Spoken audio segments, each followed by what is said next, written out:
د مصنف رحمت الله علیه د منبر اواز په نوم باندې کتاب دی د حضرت مولانا اشرف علي تھانوی رحمت الله علیه دا مختصر شان واقعي را نقل کړی دی او حکایت دی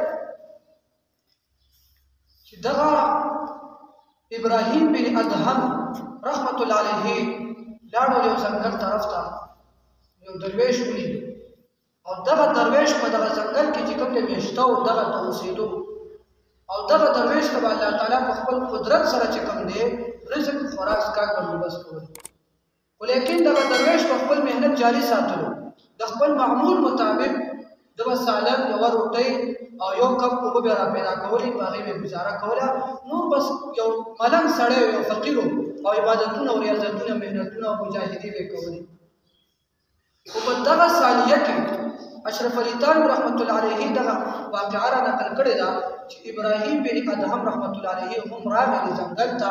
او دغه درویش سره چې کوم دی دغه جوزه اوسېدل په ځنګل کې او الله تبارک وتعالى دغه ابراهیم بن ادهم رحمت الله علیه ته داسې قسمه قسم خوراکونه د غیب نه راغلل قسمه قسم لکه څنګه بنی اسرائیل ته چې اسمانه تیار خوراک راغلل دغه شان ابراهیم بن ادهم رحمت الله علیه ته د قدرت د غیب نه چې کوم د الله تعالی د خوراک او د اسکاک په بندوبست کړی او دغه خوراک داسې خوشبو بوا چې دا ټول ځنګل د زناور په خوشاله معطر وشو خوشبویدار وشو دا ځنګل چې کله دغه صورتحال دغه کیف دغه درویش ملنګ فقیر سړی ولیدو الله ته فریادونه شروع کړو چې یا الله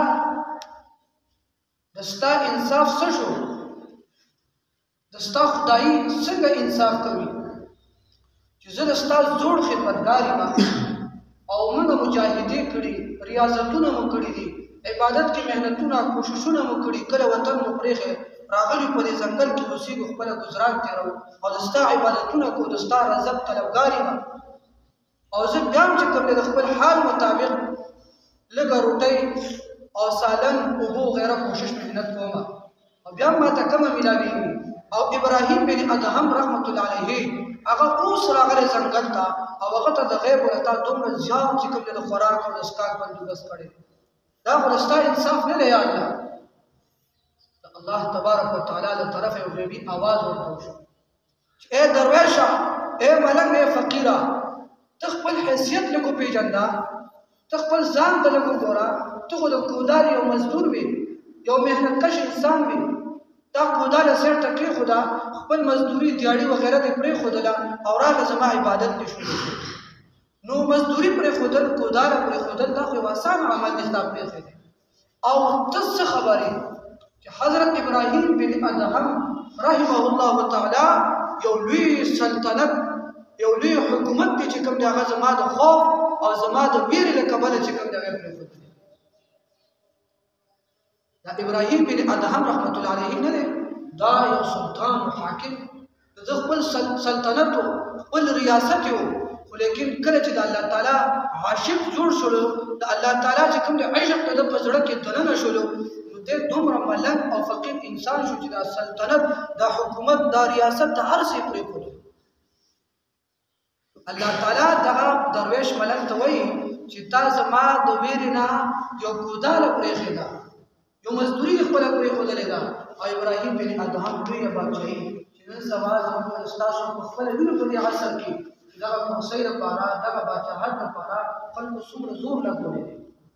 څومره پیسې لګي څومره دروغ وایي څومره دوکي او فراډونه کوي لیکن ابراهیم بن ادهم رحمت الله علیه د الله تعالی په عشق کې د الله تعالی له خوف او د ویر نه چې کوم د خپل حکومت پرې خودلو او راغله دغه ځنګل کې چې کوم د عبادت او ریاضتونه شروع چې ابراهیم بن ادهم رحمت الله علیه کله ځنګل ته لاړو د حکومت نمائنده او کوم چې کارکونانو دای راغون شو مشورې وکړه چې دغه حکومت د اوس په خرابېدو روان دي رعایا پریشان دي بادشاہ سلطان هغه فقیر ملنګ ترې جوړ شول اوس په دې ملک سلطنت او حکومت څوک چلوي د دې حاکم پسوږي نمائنده حکومت یو کس راغلو او ابراهیم بن ادهم رحمت الله علیه ته مینت جاری وکړه چې رعایا پریشان دي حالات ډېر زیات خراب دي راځي خپل د حکومت واپس شو ابراهیم بن ادهم رحمت الله علیه ورته وی ستاسو ته ستاسو حکومت او ستاسو ریاست او ستاسو سلطنت مبارک وي زما د خپل مالنګي دا فقيري او دا درویشي دا زما خوخه ده زه په خپل فقيري باندې فخر او ناز کوم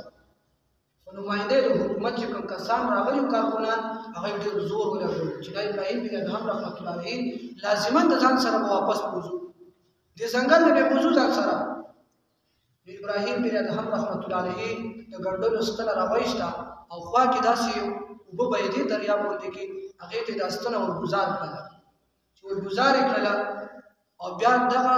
نماینده حکومت ته وایي چې اوس دی وزیر ته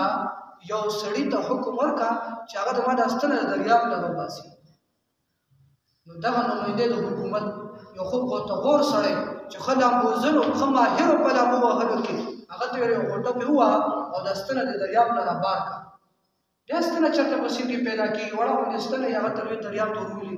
هغه چرته پیدا کیږي اوس په کمی نو هغه پیدا نشو بیا ابراهیم بن ادهم رحمت الله علیه د منبر आवाज نومي په کتاب کې او اخذ د حضرت اشرف علي طالب رحمت الله علیه نه دا واقعه را نقل کړی چې ابراهیم بن ادهم رحمت الله علیه بیا आवाज وکړلو اے د سمندر اے د بحر کبانو اے میانو دې کې زما ستنه پرتره او هغه تاسو سره به تور امانت ته هغه ما ته وباسي الله په حکم سره چې کوم دی ټول کبان میان د سین د سر چپو ته راوختل او د هر یو مې په خوله کې چې کوم دی د سرو او د سپینو یوه ستنه وه او هر یو دا اواز کول ابراهیم بن ادهم رحمت الله علیه ته چې دغه ستنه والا زما دا ستنه والا هر یو زما ستنه والا لیکن ابراهیم بن ادهم رحمت الله علیه سرو سپینو ته چې کوم دی ونه کتل ورته ویل چې دا زما ستن نه ده زما د اوس په ستن ما د سرو د سپینو ستنه زما نه وه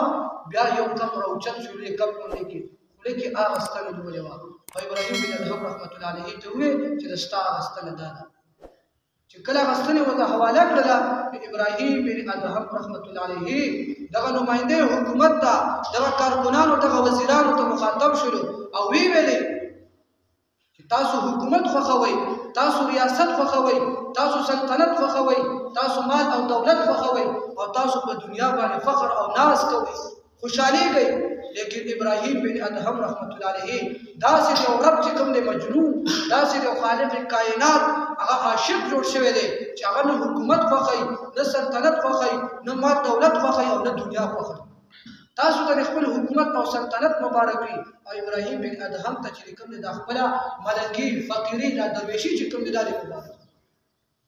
هغه نماینده حکومت او هغه ریاست چې کوم وزیران کوم خلک را لګري هغه چې کوم دی واپس دغه شان مایوسي